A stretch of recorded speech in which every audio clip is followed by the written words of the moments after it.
Chat. First of all, I want to apologize because for maybe having technical difficulties logging in, but now we're here. So, just want to thank everybody. Welcome to West Wednesday. This is week 536. A very long time to be fighting for any day, especially for accountability for my unarmed brother, and not just my unarmed brother Tyrone West, but literally for all the victims of police brutality and murder, because it's all hand in hand. So that's why we're out here.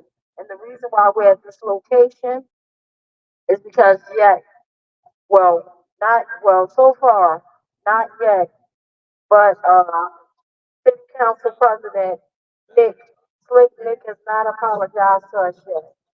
He hasn't said anything yet. We've been here for a few weeks now, and it's disgusting. Yep. But we'll resume our location back on Greenmount next week. So just throwing that out there because being right here is just miserable for me. Especially, being in front of Poopy Hall, nothing has changed. And then the fact that the city council president literally lied on us. And he's not even man enough to come and apologize. He put the whole entire West Coalition in danger with a dangerous lie.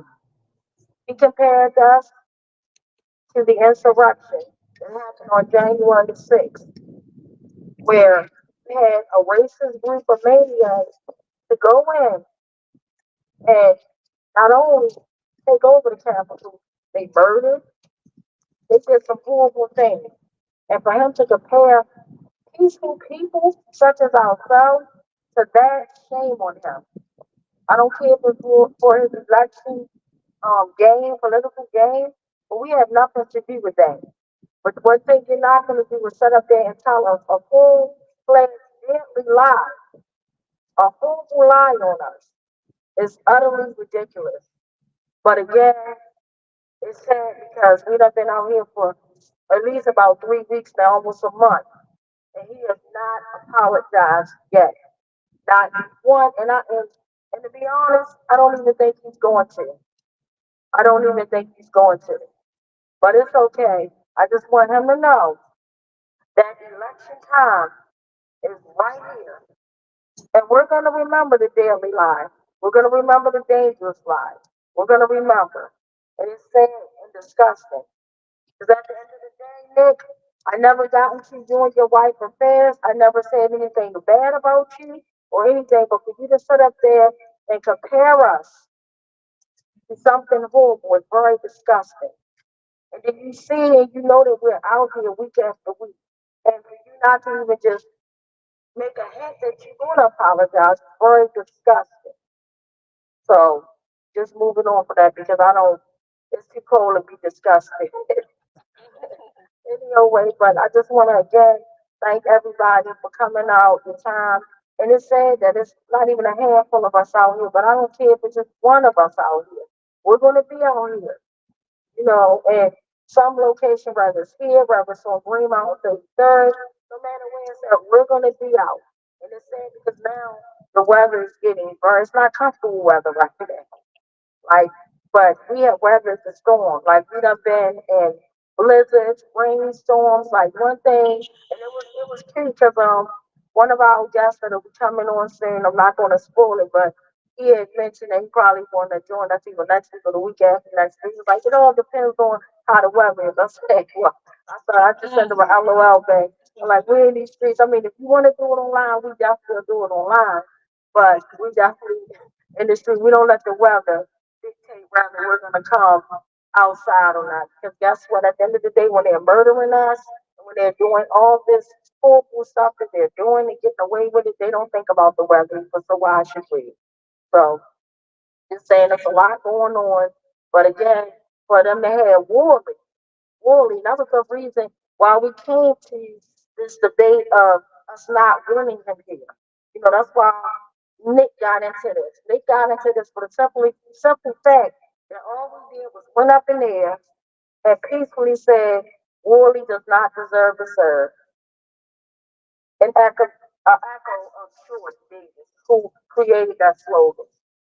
I never stole nobody's slogans or anything, but my brother Shorty had said, Worley does not deserve to serve, and he does not.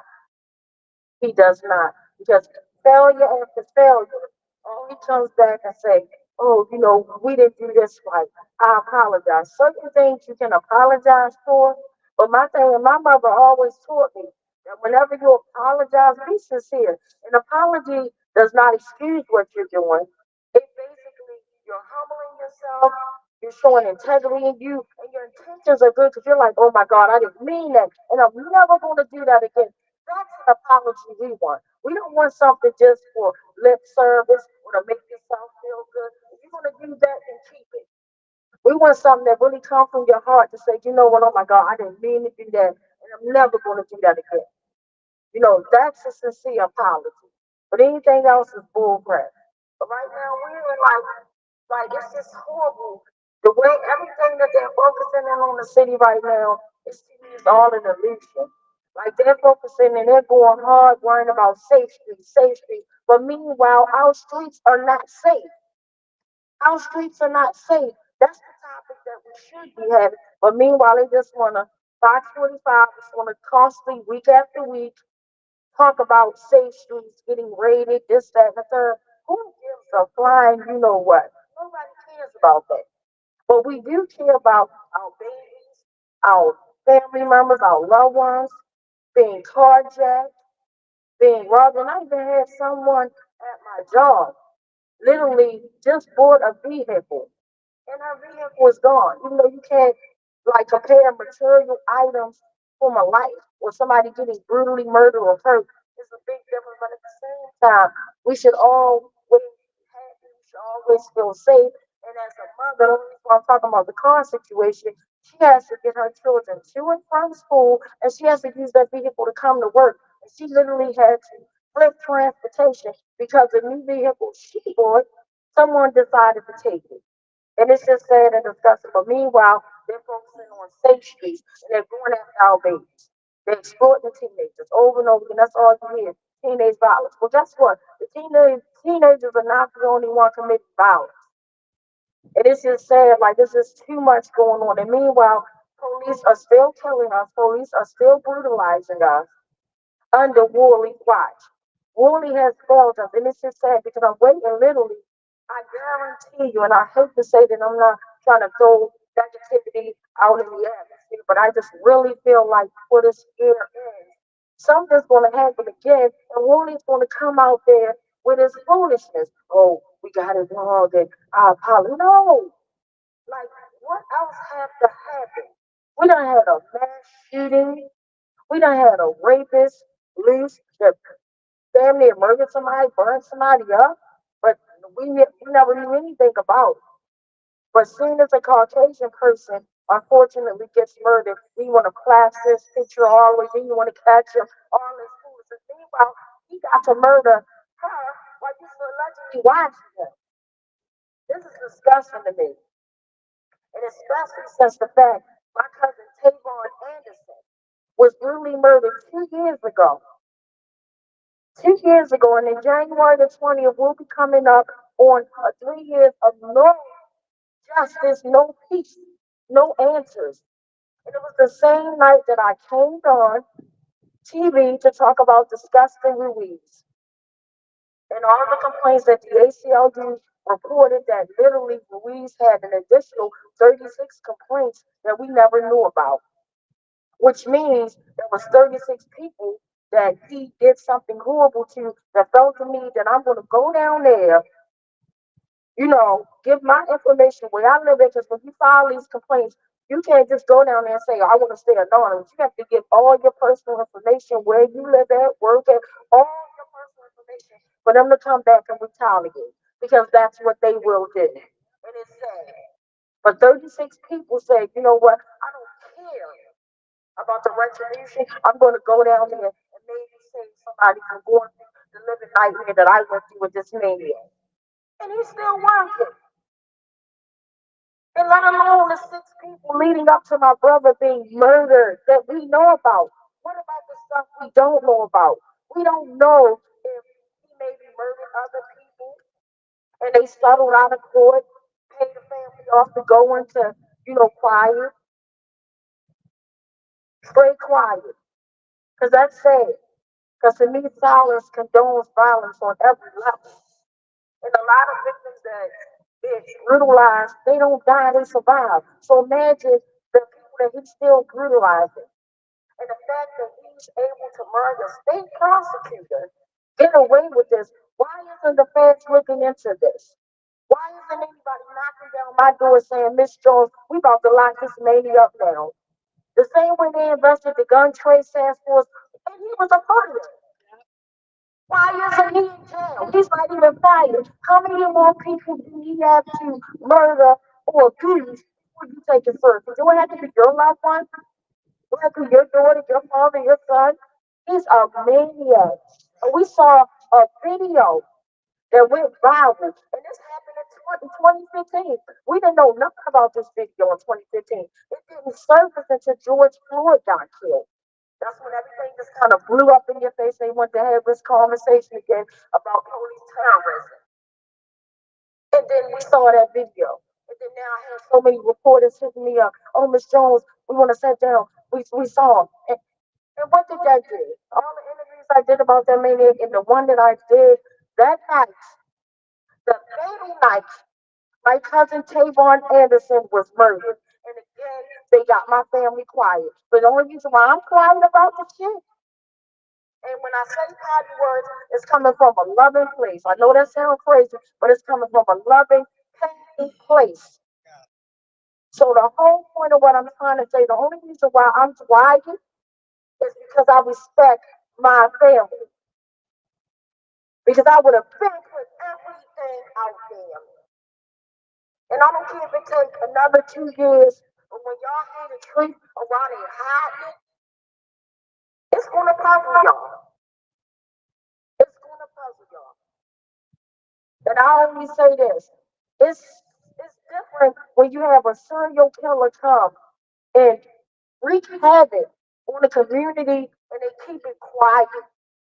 They keep it quiet. And I'm only gonna tell you this, and I don't even care if my family get mad, but I'm not gonna give it away all. But because it's a white person, a Caucasian killer, we have to be quiet. But I promise you, when I be able to talk about it, I'm gonna talk about it. It's disgusting. But this is sad because when I think that I'm going through this, it's what about the other families that we don't even know about? That loved ones go right there and sat in that chair in the detective's office and they tell them, don't say nothing, we're going to get back to you. It's going to mess up our investigation. Keep quiet. It's sad. And the crazy part, even when we fight for police brutality, our attorneys, they gag us before anybody gags us. They're the first ones saying, don't say anything, you're going to mess up the case. If you say something, then we're going to remove our name. They're the first ones. And I don't care who be mad at me. Y'all know I don't got no filter. I tell the truth. Shame the devil. But it said the attorneys are the first one, and the attorneys are dirty too. Yeah, I said it. He said it. Not the West Coalition. T. Tawana Jones. Me. Because they be knowing stuff. And they don't say nothing. They working with the killers. They working with the killers. Something they could have popped up there like, wait a minute, did you see this? How did this happen? And y'all didn't pick up. And then they like years go on top of that thing. Yep. And then I'm saying, then they wait years to give you your paperwork. I'm just getting my paperwork and I'm disgusted. Yeah, I'm throwing it out there. I'm disgusted at the stuff that I'm hearing about. And I'm looking like, hold up. When this was all jumping off popping, why would y'all supposed to be representing my family? Why y'all ain't say shit? It's coming from my heart again, that potty word. Why didn't they say anything? Kept it quiet. They rocking it out with the devils. They work right there with them all them in the bed together. They're friends. While they playing golf and sitting down, you know, at restaurants with the people that murdered your family, their representative, they all sitting together. And they told me represent you. And then they come back and tell you fools. That's why I never let nobody guide me into anything. Because when I got my brother's body exam, I'm gonna be real transparent on it. That was me. And with no damn person gonna stop me from doing it. No one. I got threats about it. I got pulled into a dark room with about 25 people I ain't never seen before trying to talk me out of doing it. It was a done deal. You murdered my brother, you got the corners off and covered up? Hell no. And I dug into my pocketbook that literally had crumbs, pennies. I ain't do no GoFundMe. I took $50,000, something that was going to cost $20,000. That shouldn't even cost nothing. But the medical examiner's office would have told the truth. They lied. But I said, Mr. West is going to have the last word. And even with him having the last word, we still ain't getting no accountability. We still wait. We still doing the dog and pony show. We got the state prosecutor. Nobody wants to touch it. They keep throwing the ball around. He threw it to Anthony Brown's office. Anthony Brown's office is throwing it back to them. Y'all not gonna keep playing basketball with my family. There you go. We're not a sport. This is not a game. This is my family life. My brother children suffers from this. My whole damn family, including myself, suffers from this. And meanwhile, y'all passing it around like it's a sport. Nobody's doing nothing. And more time every day gets us further away from the tree. I'm being honest. Justice delayed is justice denied. Meanwhile, people that saw what they saw, meanwhile, people that had the video footage, if they still living, they dying up. We're talking about a decade of dirt that y'all keep on pushing. I do not want to be like Miss Dot, 20, 30, 40 years. I'm still doing the same thing, and y'all keep on passing it around like it's a damn basketball. Mr. West is not a basketball.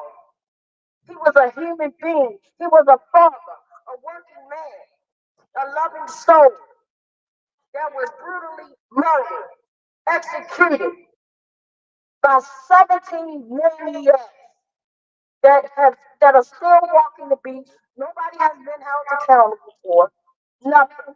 They get to go on by the state prosecutor. David Lewis with the work inside of the state capitol. Chad, you got a killer that sat on my brother's neck until he was dead after he was beat by 16 maniacs. He crashed up his vehicle from Morgan State University to come and sat on my dying brother's neck. But then when everybody see George Floyd, the world was like, oh my gosh. And it's no disrespect to George Floyd family, because that was horrible. I was saying the same thing.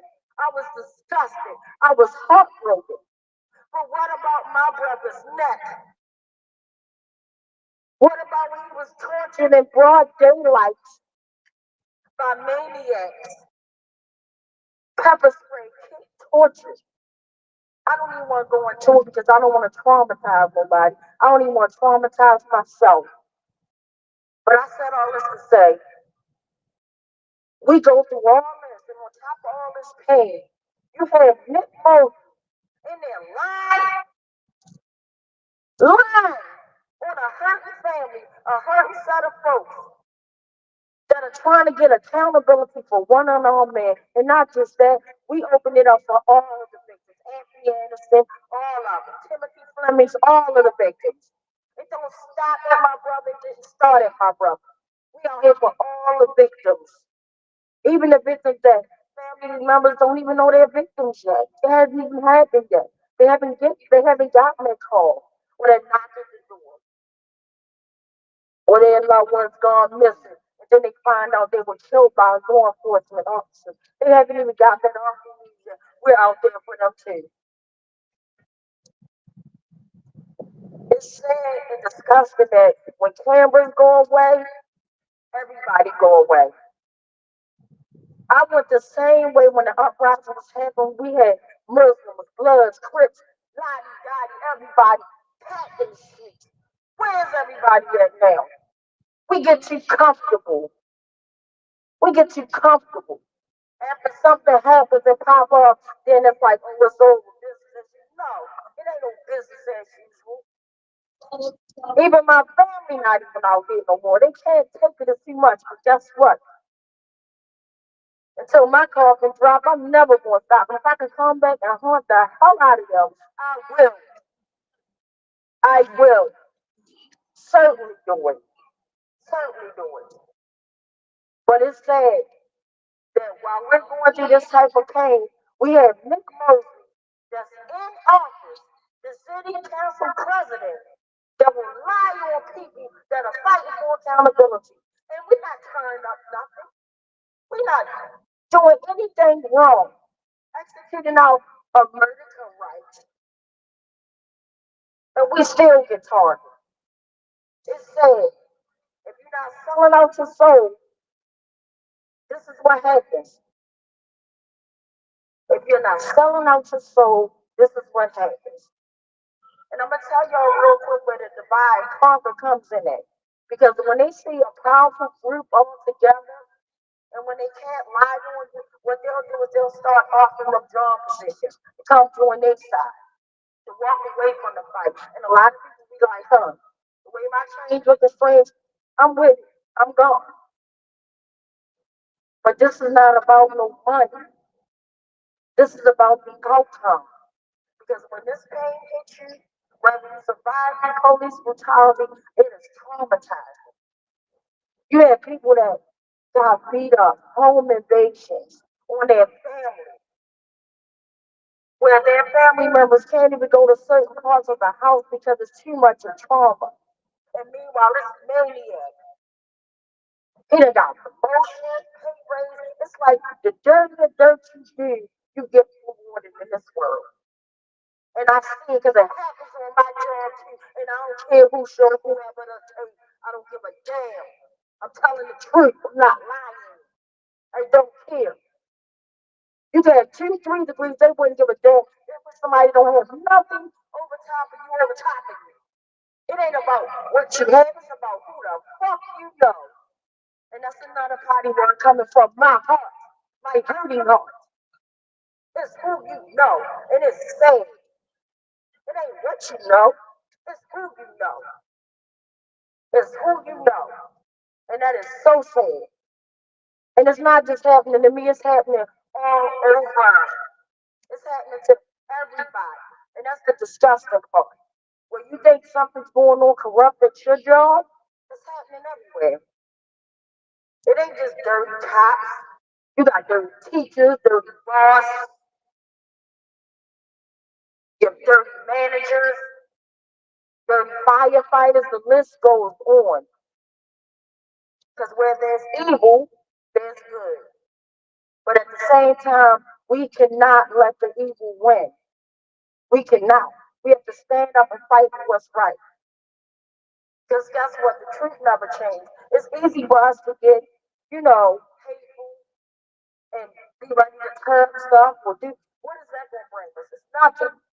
But at the same time, people will get tired of keep on talking. You can't just keep on hurting people. Because guess what? Hurt people hurt people. And I'm gonna say that again.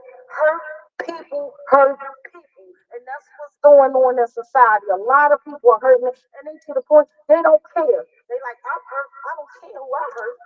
I'm hurt. It is easy to take a life like hurt, and that's sad. Because at the end of the day, when you kill someone, you're not just killing them, you're killing a family. Like that's a type of hurt, pain that I cannot explain. Excuse me. It's real. It's real. And it's so crazy because I feel like every time we come out here, they always send somebody. And somebody just literally said my brother's name. They said my brother's name. They out here talking they little trash, acting crazy and wild, but I can get down too. I can get down too. I definitely can get down. I always told you, if I drop this mic and the sign that's on the top, and I don't want to be like that. Because that's easy. What we doing is hard. What we doing is hard. Technique getting attacked by our own people, by our own for fighting for people's lives. That's disgusting. So I'm gonna do a mic check, pass it over, and we can just take it from there. Mic check.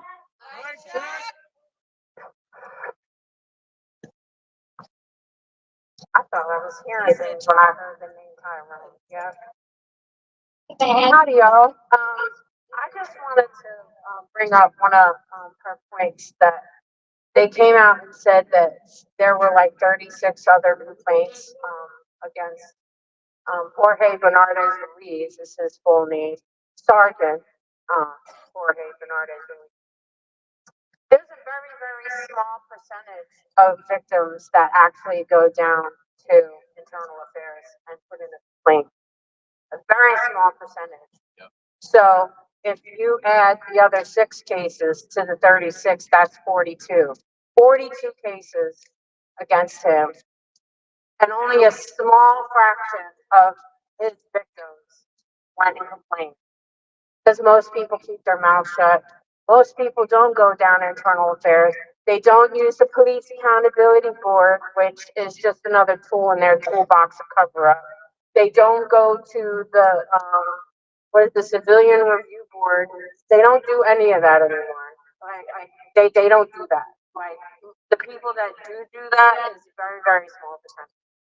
So there's all these like different ways to complain against a police officer, but they were put in place by all these bootlickers. So I have no faith and no trust in any of it. I've been in touch with the Police Accountability Board. I've been in touch with the Civilian Review Board, trying to get them to even tell me what happened with my case. Nothing. Nothing. They don't ever do what they're supposed to do. So now you imagine a very small percentage, and there's 42 cases that we know about. Imagine how many hundreds of people out there are victims of Jorge Bernardes. How many more are you? How many of you out there are just keeping your mouth shut because you're afraid of this psycho? I'm telling you right now, don't be afraid. Come out. Come to 33rd and Greenmount next week. Tell your story. Come out and talk to somebody. Come, like, reach out to us. We're all over social media. We have email. We have a website, westcoalition.com, right?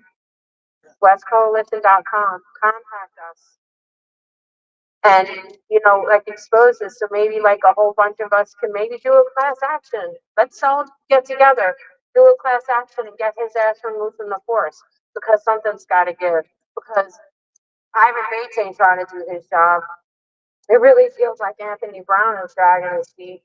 And then there is a state prosecutor office. We have no idea like what they do, or if they're doing anything. Like everything is on hold, and we just don't know. So we really need people to band together against this, against police brutality, against police terror. There's plenty of survivors out there like me. There's plenty of survivors of not just Jorge Bernardes Ruiz, but any of these dirty ass cops that are out here. Oh, and then Henry, the comptroller Bill Henry, yesterday was talking about something going on. He was talking about Safe Streets. And he was saying, oh, yeah, we shouldn't stop funding Safe Streets just because there are a couple of bad people. We didn't stop funding the police when the GTTF got caught or whatever. He's like, so yeah, they just removed the bad apples from and didn't throw away all the apples. Dear Mr. Bill Henry, those 9 GTTF was the scraped black surface in the dirty mouth of Baltimore Police Department. They did not get all of the bad apples. That whole goddamn orchard is rotten. The whole orchard, all the way up to their fucking commissioner. So you're wrong that they got all of the bad apples when they locked up those few GTTF members. They let all the higher ups retire. retire with benefits. We're still paying their pension. And they okayed the terrorism. They okayed the police terrorism. So now, Bill Henry, you're wrong. Over there and every other precinct, all through this entire city, rotten orchards. Rotten orchards. And maybe they should be defunded. Mic check. Mic check. Mic check.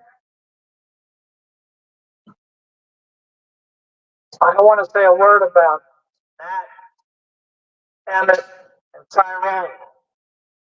I'm taking us back in time tonight because today happens to be November the 1st is the anniversary of the day when slavery was abolished in Maryland. It took a while. It was almost 2 years after the Emancipation Procrastination before they finally abolished slavery here, November the 1st, 1864. And Nat Turner led a very important uprising against slavery, and they brutalized and killed him. And then, sorry, I'm getting old. The brain doesn't keep these memories straight. Emmett Till in the 1950s, during the period of intense segregation, had his life stolen very brutally. My understanding of the story, there's a few versions. The one I think that rings most true to me is that he had a speech impediment, and his brother taught him to whistle when he couldn't get his words together. So he was in that store, and the white woman on the desk, working the cash register, he approached and seemed as if he had some trouble with his words, and he whistled. And he took his life for that. And then Tyrone West, 10 years ago, doing nothing wrong, which was true in all these cases. And the police took his life. So we start off, when we look back in time with the slavery period, what was it? It was a system of unpaid labor. That's what slavery was, a system of unpaid labor. And how did they enforce it? How did they keep that system going? They had overseers, they had slave catchers, and they had the early police departments. And they enforced it with brutality. And then we get to the Jim Crow period, when Emmett Till lost his life. And they enforced that with the police. And now we're in the epoch of modern racism. How do they enforce that? Again, they have a number of mechanisms, but police brutality is one of the key ones. And we have to fight for a world where we no longer have unpaid labor. We no longer have to sell our labor to a capitalist to survive. We need a world of brothers and sisters where we work for the common good and we share everything we produce. I'm in the Progressive Labor Party. This is not West Wednesday's point of view, but my point of view is that we need a communist system of sisterhood and brotherhood. But we definitely, in the short run, have to stop police brutality. It's part of the effort to smash racism. It may seem like it's an awfully hard struggle, but we will definitely win. People in the future will look back and say, how could they have tolerated it for as long as we did? Well, it won't be forever. We're going to put an end to that. Mic check. Mic check. Anybody else want to share anything?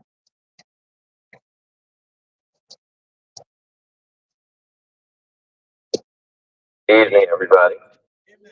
We all we got. We all we got. So we're out here in front of City Hall again, and I want to do a little go back a little bit in history too. About our new nemesis, Mr. Mosby. So going back actually to the Freddie Gray, the sad killing by the police of Freddie Gray, and the riots that took place because people had enough seeing all this oppression and brutality against the black citizens in the city. And another Mosby, this Marilyn Mosby, seemed to, in the national media particularly, take up finally the mantle of prosecuting the police, which we now know, looking back, was one, because of we saw the charges which were so Mickey Mouse prosecution, made us understand that the purpose was to quell the riots, but also, two, to aid her husband, who was running for council. And all this calmed these people down because these people, this destructive force is going to somehow may prevent me from being able to have access to the council. Fast forward to 2023, Ms. Mosby recently filed for divorce. It may be possible that she didn't like the fact that when she needed some support, because I don't think it was just her buying rental property, with the money from retirement funds that were appropriated inappropriately, but she had a co-conspirator in that effort, and somehow he didn't have somebody else's back. I'm not saying that necessarily led to this separation, but I wouldn't be surprised if that were the case. And both of them have this incredible history of political expediency. Mosby slowly worked his way up to council. He made alliances along the way.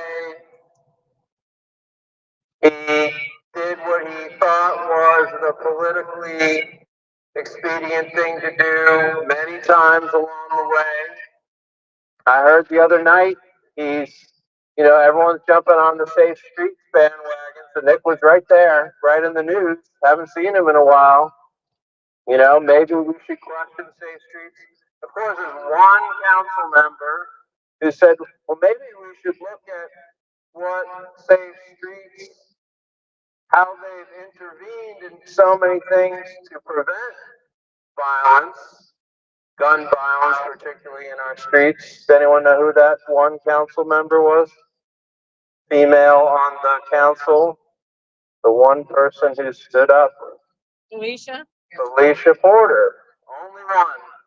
Say maybe we should actually look at the quality of service that these people are serving to the city. It turns out, that's the only thing that I have heard is after they did 14 investigations apparently at Safe Streets, and they found out that one person had ammunition at their home that they weren't supposed to have.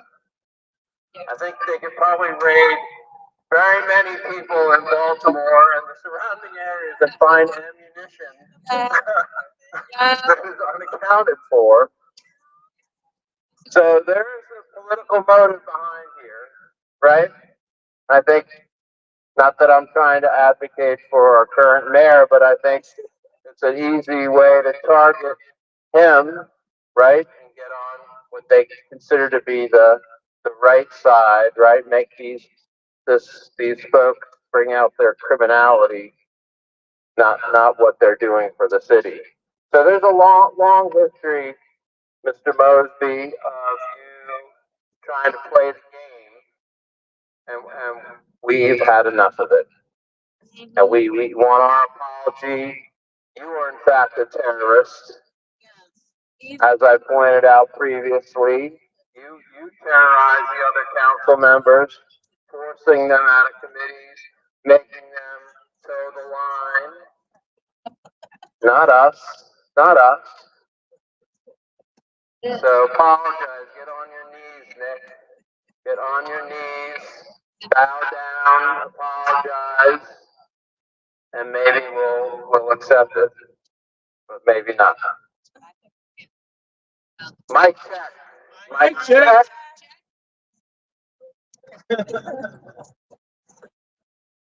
This is serious moment. He cracks me out. I'm telling you, myself together. Mm, yeah. But my brother dad always cracks me up because this is so funny how he go down the street. And it's cute. I love it. I love it. I love it. But yeah, so that's why we're down at City Hall. But again, next week we will be back on Green Mountain and 33rd. So it seems like Nick will not ever apologize to us. But guess what? Campaigning will be coming up. We're gonna remember. We're gonna find out locations and everything. So don't be surprised when we show up. Don't be surprised when we show up. And I don't care if it's on a Tuesday or Monday And or if you don't Sunday. know, ask Marilyn. You better ask your wife. Ask your ex. Your ex. Ask your ex. But anyway, I'm still laughing at that. He was so funny. So, I can't get myself together. That was just funny. Like, Dad will lay you out. Like, Dad will lay you out and lay out. It's just With funny. facts. With facts. And that's the part that's funny to me. Like, everything you spoke was the truth. Like, everything. It's so funny. But anyway, I see my best friend, my best friend G Major girl is here. That made my whole day. And if y'all don't know who my bestie is, so you remember the track that I wrote, No Justice, No Peace? That is the DJ behind all of it. He's been my bestie for years. He knows my whole family. I remember he used to freeze cold back in payphone time. He told me to put his little hoopty coat on. And he called me, I introduced him to his wife. I'm the reason he got children. I'm a whole lot of credit. I hooked him up with his wife and everything. We used to work together. That's my real bestie. That's my real bestie. So I'm just happy to see my bestie. No, I ain't got no rookies. Got a big old truck and everything else. It's funny because I was coming down North Avenue and where the payphone used to be. I used to talk on the payphone. I need you, sir. Excuse me, sir. I need you to come up here to the mic. You do on Facebook. I need everybody and all my followers. So we be well known. So, mic check. I didn't want to. I want All right, well, I was coming down North Avenue. I used to live on North and Castle and North and Chester in between. That those blocks are not even there. That's how bad it was. But I was blessed to be able to talk to her every day on a payphone on a corner in a very bad drug infested neighborhood. Nobody bothered me, thank God. But this was every day for years. Hours. We need to be slowing the person. I had these big triple factors real down and then really I was warm. But yeah, we talk about everything all the time. And I was coming down North Avenue yesterday and I thought about it. And then I have to get out of the street now. I got a house. Big time. Big time. And I see that all I do because I saw online I had to come down because I see it online and I watch it online, but I say I'll be at work. I work at Domino Ship. I'll see it all the time, but I never get to participate. And ironically, I used to live up near 33rd. Be there, but I would get work. But when I can, I try. And today I made it. And see if I can, let me see if I can think of some. I stay out the way, but I watch her and I watch things, and I don't watch regular news because it can mind after you. You know what I mean? I really don't like the news because there's so many good people in the city that watch the news, and that's all they go by. They sit on their couch or in their bed or whatever, and they watch the news, and the news will make you think this is the worst city in the world. And I've been around America. I've been over the ocean yet, but every city that I've been in, their news does the same thing. Chicago is number one on the list. New York is the murder capital. Milwaukee is the murder capital. Detroit is the murder capital. Baltimore is the murder per capita. You know, Houston, Texas, everywhere is bad to them. But if you stay in the house and just rely on the news, you don't know. Because I argue so much. I live by the hub. It's not that bad. Nobody got shot today. You know, but when one thing happens out of hundreds of thousands of people just in and out of there, that's a problem. But all the things around it, especially in Locust Point, the art museum, the museum of manufacturing, so much stuff around here. The fire museum across the JFX. There's so much they don't talk about none of that stuff. There's so many activities going on daily and they don't talk about it. They just tell you what happened on Lafayette. Somebody got triple shooting at Henderson Village. These things used to be in the sun blotter. These things are in the blotter of every city, small county, rural area, suburbs. But they glorify when it's in Baltimore City. That's not cool. So it gives us a bad name. Why you want the city to look bad when it's not bad? You know, I guarantee you, if the media turned around and just started expressing all the good things that go on, the mentality will change. People will come out, and the bad elements is very few versus us. They'll be gone. You know, this whole area is a tourist, part of the tourist. But yet, when you go right up by the Hippodrome and the world famous Lexington Market, you got to open air drug market. And those out there probably match person for person, drug dealer, cop. It's really like that. 25 drug dealers and then 25 cops. They're leaning on their cars, and I'm trying to go in the store to get up. Right. The cops are the I'm kingpins. getting offered every drug except aspirin because I have to. You know what I mean? And the cops are right there. Actually, they'll look at me like he doesn't belong here. You know, he's out of place. You need to get away from it. This ain't safe for you, brother. And it's like this is our city. Yeah. I would like to see a turnaround somehow. Sometimes I sit and think that I have a formula for it because it's very deep. You know, it felt like everywhere else, felt like Gary, Indiana, and stuff like that. We have Bethlehem Steel, Patson Callahan's, the cup companies, and GM. In the 80s and 90s, almost every family was doing good because of that. But as those manufacturing facilities start going away, people are relying on. I'm blessed to be able to be at that spot, but compared to I was making what I make now at Bethlehem Steel 15 years ago. So the cost of living is severely effed up, and it leads people to go at each other. I need what you got. My head's cold. I need that. You know, it's like. I give it to you. But that's what's going on. Is that simple? You know, people need money and want money. If the cost of living was the way it should be, everybody would be happy. The economy would be bustling because everybody would be buying things. Companies wouldn't be closing down. You wouldn't have monopolies like Walmart. That stuff didn't exist back in the day. Me and my brother tried to open a Peach Cycle went out of business. Peach Cycle or one or the other closed down on Route 40. We tried to buy the building to open a club. They said it was zoning. Could be Strawberries 5300 or whatever is up the street, and the Mexican joint is down the street. Now Walmart can put a joint and shut down Ames, Kmart, Zare, Caldera. Everything's gone. Radio Shack, go get wires from Walmart. Need a battery, go to Walmart. So more things are going to shut down. These monopoly companies. That's why I say the problem is so deep that unfortunately we may not be here if or when it gets good again. You know, and the remedy is not to leave. It's just to make the best of what you can, what you have. And you don't have to stay isolated. Just move with caution, you know. That's what I do. I know where it's crazy at. It shouldn't be crazy at. That's something for that community has to uplift itself. They really do. It's not. I'm not being unempathetic or so. I don't. Condescending? Yeah, I don't want to feel like that's not me. It is me, but it's not directly me. You know, like if there's a problem in schools and it's your kids doing it, I can say that's not my kid. I sent my kid to school, right? The people going to get online and say, yeah, y'all parents, this and that. That's not me. That was her. That was her. She has to handle that. If she needs my help, sure, I'll help her. You know, but she gotta handle that with her children or he or whatever. You know, but it's a deep problem. And with the cops, I've had my run-ins. I was always bittersweet on that because my father was a state trooper. I had an uncle that passed away. He was an awesome cop, and he would give me that side information. He was like, "Gee, we for us, it's just like it is for y'all." He was like, "We can't tell. We get in trouble. You can get fired, you can get exhausted, all kinds of things." You know, God bless him.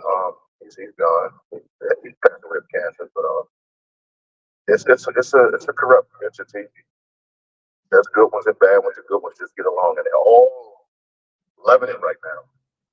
You know, I can't say that there's a lot going on with the census task force. Things have chilled out. I know that's still happening, but on a level that it's happening. But as far as how those guys hang out on their cars while the drug dealers across the street, it's like that everywhere.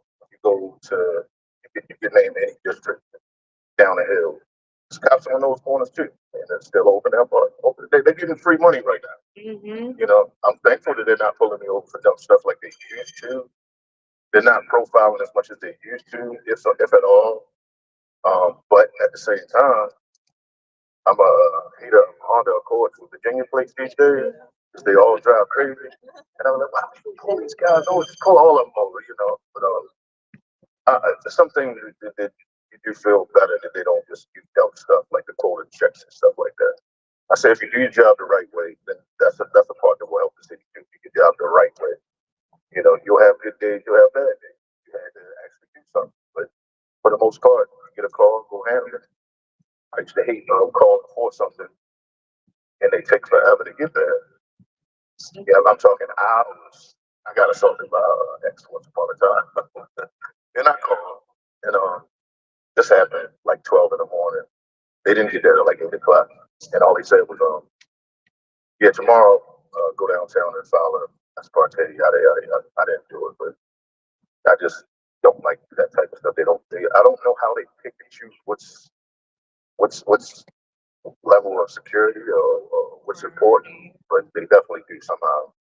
And it shouldn't be that way for nothing. Unfortunately, you know, it used to be if you dialed on a landline phone, if you dial 911, they will come to your house for God.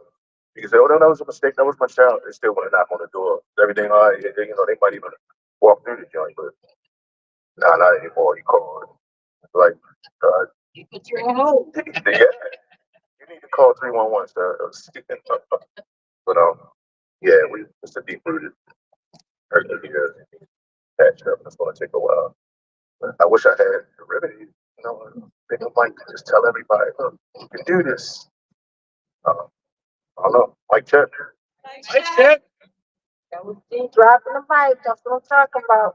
So, do anybody else want to share anything before we come to the sad list? But before we talk about the sad list, I heard some sad news yesterday. One of our sister queens, Miss Leah, that came to West Ramsey all the time. And it was so weird because one of my West Ramsey popped up on my memory yesterday, and I saw Miss Leah, and I was like, oh my God, actually saw her. And it's normally I don't like when we video it, we don't normally go around and like show everybody, but this particular was meant for me to see her again. And it was like, and I think I'm gonna share it when I get home, but I was so like freaked out when I saw her. I was like, oh my God, but I felt like it was her saying she's still watching us. But sweet woman, and sometimes Bruce would walk her back to her car, anybody, Uncle Bill, like Dan, all of the men at West Winds would always walk her to her car. She was a really sweet woman. So I just want to let everybody know we're on borrowed time. And, you know, we can't, like my brother said, we can't let the news predict, what we, feed and fear about. And that's the saddest part. And I think even with the police department, they have us looking like criminals. So they fear before they even get to know us. They got this heightened of fear. And as soon as they see a black woman, a black male, a black child, they instantly trench up and we're the enemy. And that's all. It's by design. This is like Uncle Bill been always talking about. It's the capitalist system that perpetuates racism, all that. So we just need to end it. I wish I was like my brother said. I wish I had all the answers. We definitely pass them around, but we don't. So at this time, I'm gonna read out. If anybody else want to share anything before I read out? Okay. Give me 1 second. It was in my pocket. I know I put it in this spot. Okay. I feel like be all right. So I'm gonna read all this disclaimer really quick. And sorry we went over the time a little bit, but we did start up late. And I'm in a happy mood because my bestie is here, y'all. It's a good day. I'm feeling really excited. He told me, y'all see, I ain't say no potty word. No more singles. I'm like, I know that my best friend just standing there not saying nothing. Like I had to go up on the singles. And one day I ain't tell my bestie, I thought I saw him over there at a restaurant. And this guy looked identical. And I went, hey, chick. And I was like, that's him. I felt like a fool with even him. So that's why I'm like, I know that's G, but let me make sure. But anyway, it is our mission of the West Coalition to work for accountability for Tyrone West and all the victims of police brutality. We believe that there is a connection between police brutality and community violence. Police can use de-escalation strategies to defuse situations without necessarily using force. And we encourage community members to resolve with disputes without violence. We care deeply about those families impacted by police brutality and community violence. We seek to lift up the names of their loved ones from a place of respect and care.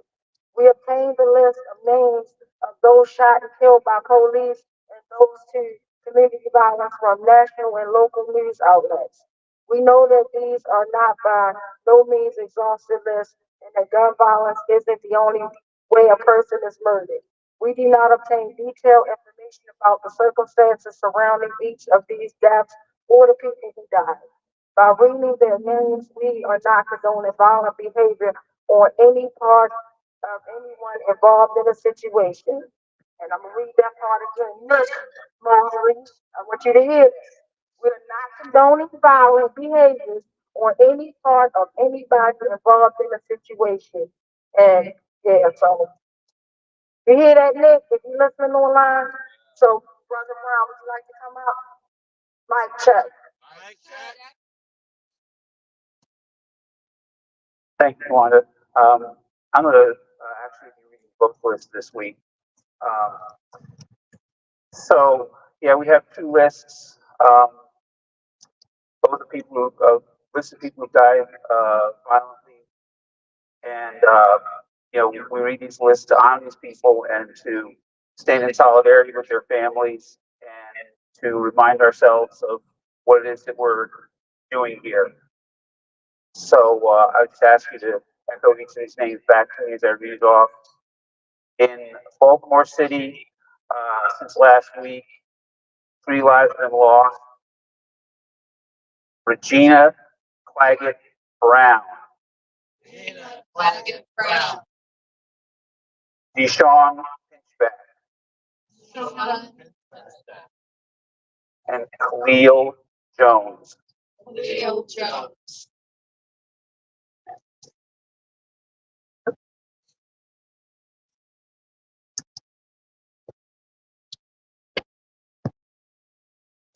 Sorry, I changed it.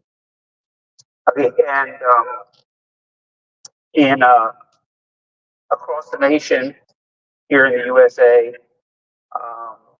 since the last time we read any of this out, there have been 2 new names added, or 2 new people added to the list of folks who have died by police violence in this past year. And so again, I would ask you to add the name back, and we have one person whose name is not known, and so we'll just say cell blocks for killer cops. Cell blocks for killer cops. So first is 34-year-old Hispanic man from San Antonio, Texas, killed by police, Ruben Garcia. Ruben Garcia. And an unidentified person killed in a vehicle in Lancaster County, Nebraska. Cell blocks for killer cops. Cell blocks for killer cops. Ashe. Thank you. And I want to thank each and every last one of you for joining us online. I want to thank each and every one of us that's out here tonight. You're my best friend that took my voice. You did it. This is what happened with you, short Vixen. But again, remember, live to love, love to live. I love you all, and we will see you next week at West Ramsey on Green Mountain 33rd. And I really feel like this is going to be a real cold winter. Like it's fall. Like it was just hot yesterday. Like the other day it was hot. And that's why I'm just getting over cold now. I feel like I'm ready to start sounding like a man all over again. So live the love, love the live. I love you all. We'll see you next week. Bye.